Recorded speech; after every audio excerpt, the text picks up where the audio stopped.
1912 रोजी टायटॅनिक जहाज हे भर समुद्रात बुडालं. आज पण जहाजावरचा कुठला एखादा किस्सा झाला तर सर्वप्रथम टायटॅनिकचं चित्र हे सगळ्यांसमोर दिसतं. टायटॅनिक हे भर समुद्रात बुडाल. हजारो लोक या टायटॅनिकमध्ये भर समुद्रामध्ये मृत्युमुखी पडले. आता अशाच प्रकारे एक घटना ही घडलेली आहे.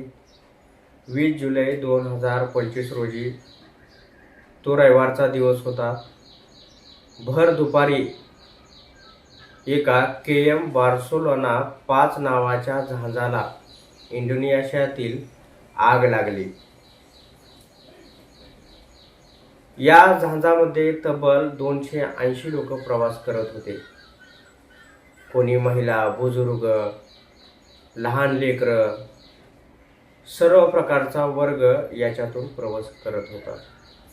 कोणाला वाटलं नव्हतं जहाजाला आग लागेल, आपण या जहाजातून सुरक्षित दुसऱ्या ठिकाणी जाऊ.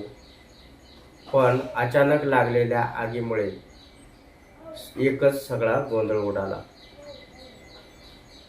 हा गोंधळ इतका उडाला, आग लागताच काही प्रवासी त्या ठिकाणी भर समुद्रात उड्या मारल्या आपला जीव वाचवण्यासाठी.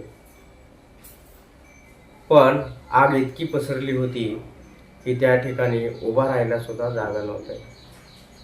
आपला जीव वाचवण्यासाठी लेकरं सैरावैरा करत ते समुद्रात बुडणी म्हणून जॅकेट वगैरे घालून भर समुद्रामध्ये उड्या मारल्या. 280 लोकांपैकी या ठिकाणी 100 लोक सध्या बेपत्ता असल्याची माहिती मिळत आहे.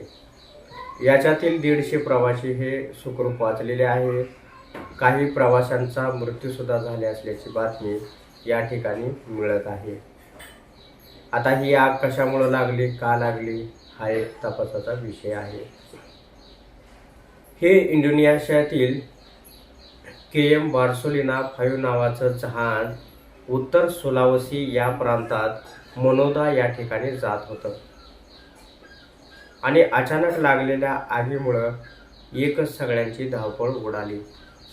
अद्याप या ठिकाणी बचाव कार्य सुरू आहे.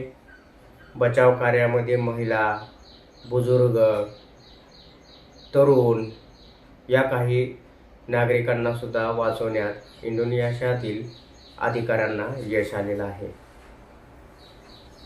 तर आता ही आग कशामुळे लागली, काय लागले, पुढे तपासामध्ये निष्पन्न होईलच. तर तुम्हाला या घटनेबद्दल काय वाटतं आम्हाला कमेंट बॉक्समध्ये सांगा. भेटूया नवीन व्हिडिओसोबत. तोपर्यंत धन्यवाद.